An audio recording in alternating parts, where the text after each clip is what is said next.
DJ, cause that's my DJ. I said go DJ, cause that's my DJ. Y'all, so look, we got a new video, man, coming from Blackie Speaks. They did Juice WRLD Dirty.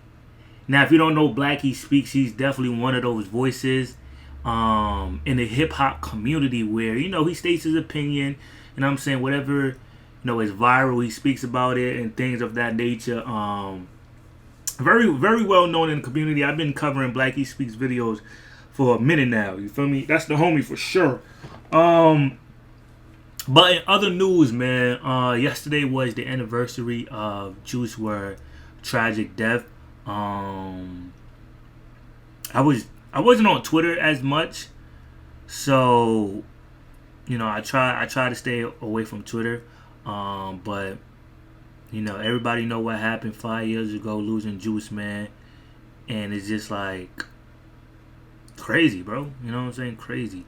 But I'm gonna continue to give Juice WRLD his flowers. You know what I'm saying? 999 forever.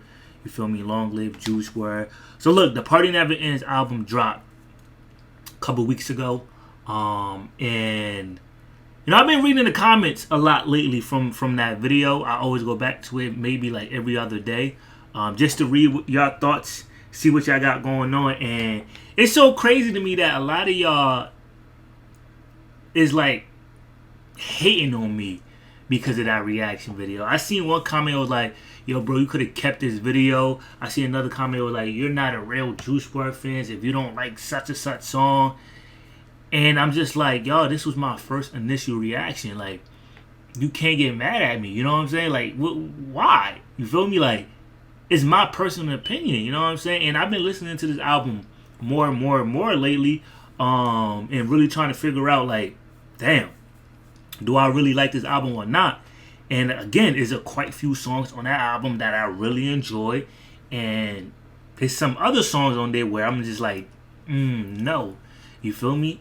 That's music, you know what I'm saying? You gonna like it or you're not gonna like it. It doesn't get any deeper than that. But I feel like when it comes to Juice WRLD, it's been deeper than that. You know what I'm saying? It's like once they post a song, it's like you have to like it, and it's like that's not the case. You know what I'm saying? If you like the song, you like it. If you don't, you don't. That's it. You know what I'm saying? But with this project, I just feel like they've been working on this project for years now, 3 years plus, and not to say it was a bad project, but, you know, production-wise, the songs that we wanted wasn't on the album. Yes, they go to drop a deluxe, and, you know, very, very much grateful for that. Juice WRLD got a ton of music, but I don't know. I just feel like, yes, low-key, it did sound a little rushed, and it's crazy because they've been working on that project for 3 years, you feel me? And then at the same time, I don't know, certain songs just didn't resonate with me, you know what I'm saying? Like, which is fine though. But like I said, we finna react to Blackie Speaks' new song. I meant new music. I meant new video. They did Juice WRLD Dirty, and I just want to hear his thoughts and what he had to say. Cause this is a crazy title right here, bro. They did Juice WRLD Dirty. So let's see what's going on, man. Long live Juice, man. You feel me? Bro. I'll talk about this recent story regarding Juice WRLD and how they did him dirty. You might have heard or seen something about this. The other day, Juice WRLD's highly anticipated posthumous album, The Party Never Ends, got released. It's his 5th studio album and supposedly his final one, which is crazy to think about. I don't know how true that is, but it's what they're saying. This album has been getting teased for quite some time. There's been a lot of hype building up to it. Fans have been waiting on this one for sure. Now, the album ended up dropping the other day, but before we get into the album itself, let's talk about the cover, because this was a really big controversy. Yo! Wait a minute. Am I new to this? This Blackie first time showing his face? Or am I tripping? I gotta be tripping. I just probably don't remember because, yo, what the hell? In the rollout. The cover got announced about a week before the release. Yeah, the cover honestly, stinks. It was met with a lot of negative reactions. People were saying it didn't look professional, which looking at it is a fair critique. Then there's the six-pack abs on a cartoon version of Juice, which a lot of people thought looked unrealistic and unnecessary. Overall, this cover was, let's just say, not it. Now, on another note, we also have to talk about the rollout because it was a bit janky to say the least. This is something Juice fans were pointing out ever since the rollout started. The rollout for The Party Never Ends has been messy, to put it mildly. One of the key promotional strategies was the Fortnite collab. They added Juice WRLD skins to the game, which, don't get me wrong, is huge. Not every rapper, especially someone who has passed, gets an opportunity like that. It's a pretty big deal. But outside of that, the rollout just didn't feel cohesive. Songs were being added and removed from the album last minute, like some Juice WRLD fans were mentioning on Twitter, just days before its release. On a serious note, The Party Never Ends rollout is really bad, Riley said on Twitter. It's carried by the Fortnite collab, which isn't enough. The cover still hasn't been picked and songs are being added and removed last minute, just days before the release. People have been waiting years for this. So the disorganization of this entire rollout and release left a lot of fans frustrated. Then there's the track list reveal. This caused even more controversy because fans were anticipating certain records to be included and those records ended up being left out. One song in particular, Rental, which is very popular in the Juice WRLD community,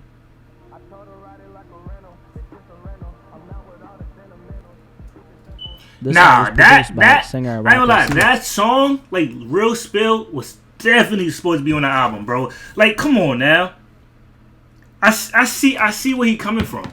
And this is a song the fans have been asking for a very long time, but apparently it didn't get cleared for the project, so once again fans were left disappointed. Now when the album finally dropped, it was met with a lot of mixed reactions. First of all, like we said earlier, many of the Juice WRLD songs that fans have been begging for were nowhere to be found. Juice has so many famous snippets floating around the internet, and the demand for those songs has been building up for years. Fans were expecting this album to be delivered on that front, and it just didn't. Then there's the quality of the album in itself. I've seen a lot of mixed reactions, but for Juice WRLD standards, it was actually kind of low if you ask me. It didn't feel up to par with his earlier releases. The mixing and overall sound of the project was also heavily criticized. Fans felt like it was rushed, unpolished, and not a proper representation of Juice's artistry. At this point, a lot of people are convinced that his record label is actively ruining his legacy. That's the narrative I keep seeing, and honestly, it's hard to disagree when you see the backlash. Even diehard fans who've been there since day one aren't supporting this release. That speaks volumes. Juice WRLD is not the first rapper whose legacy has been mishandled though. We've talked about this topic in depth over the last few years, and we've seen it happen with other artists like Pop Smoke and XXXTentacion. Both of their legacies have been, let's just say,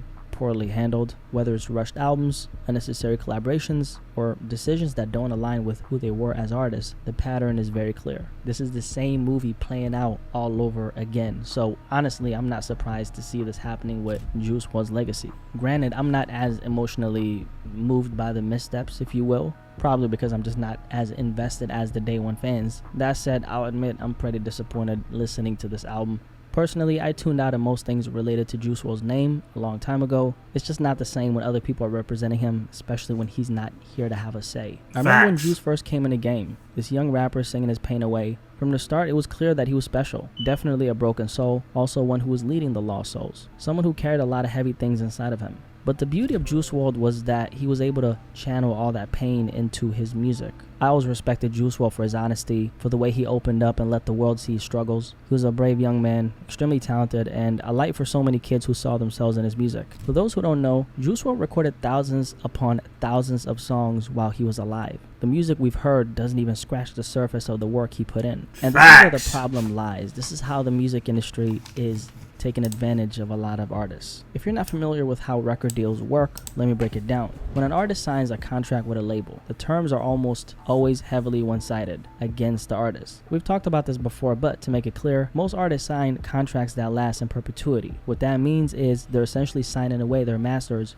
forever. So whether you're lucky enough to live to 60 years old or tragically pass away at 21 like Jared Higgins, professionally known as Juice WRLD, the corporations own your work for an eternity. In Juice's case, from what I know, his family doesn't have any control or say in what the record label does with his music. The people who loved him the most, who truly understood his vision and his artistry, don't have a voice in how his legacy is handled. Instead, the people who are in control are often looking out for their own interest more than his. And this is why we end up in situations like these where a young, incredibly talented artist like Juice WRLD passes away so young, and the posthumous projects released under his name don't hold a candle to the work he put out while he was alive. It's a tale as old as time. It's a movie we've seen before, and unfortunately it keeps playing out. The question is, when will it stop? When will the industry start treating artists with the respect they deserve, both in life and in death? The sad truth is it's never gonna change. I don't really think it will. There's too much of a financial incentive for things to be this way. You know exactly what you're gonna get if you put your hand on a stove.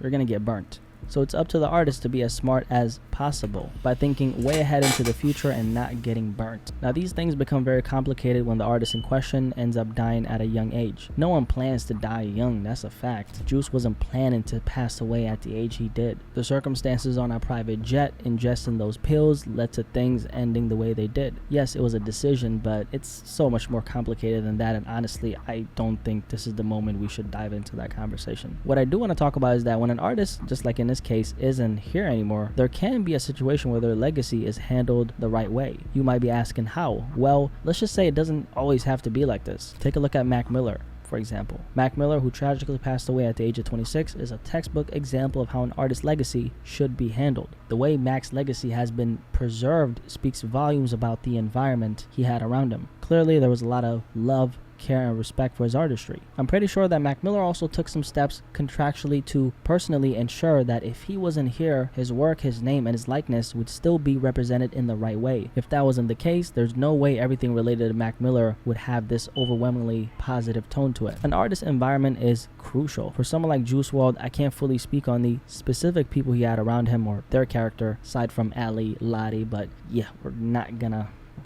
go down that path right now. But one thing I can say for certain is that Juice didn't have the best environment around him, and that environment reflected in his mental state. He was deep into addiction, threw a lot of drugs in his system, and that was apparent even in interviews. I'm sure you've seen those clips of Juice dozing off mid-conversation. I want you to describe that single and that track that we're playing right now.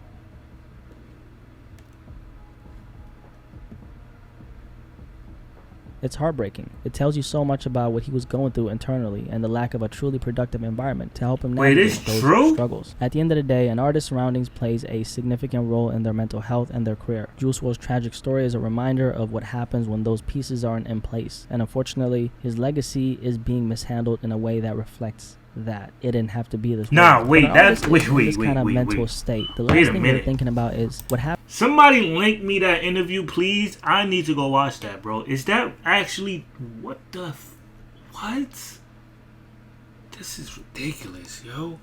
Happens to my legacy when I'm not here? It's almost like they're in survival mode. You can't plan for the future when you're just trying to make it through the present moment. And that's not unique to artists. It applies to every aspect of life. When you're consumed by what's happening right now, planning for the long term feels impossible. So this conversation about why Juice WRLD is being done dirty, honestly, it's way deeper than most people realize. It's way deeper than, the people who are in charge of his music don't know what they're doing. It's a matter of preparing for your life and what comes after. But here's the thing. When you're in a vulnerable place mentally, dealing with addiction, stress, or whatever demons you're facing, it's hard to think about those things. And unfortunately, that's when the people around you, i.e. the environment you're in and the contracts you've signed, come into play. Juice WRLD wasn't in the headspace to worry about his legacy after he was gone. I mean, how could he be? He was carrying so much weight, so many struggles in the moment. And because of that, there was no preparation for what his career would look like if the unthinkable happened. And now here we are seeing the aftermath. This is why this conversation goes beyond just blaming the label or the people in charge of his music. It's about the system that allows this to keep happening. Artists, especially young ones, are thrown into a machine that doesn't prioritize their well-being or their long-term legacy. And when they're in survival mode, they're not in a position to fight for those things either. So while it's easy to criticize what's happening with Juice's posthumous releases, and trust me, there's plenty to criticize, it's important to understand that there's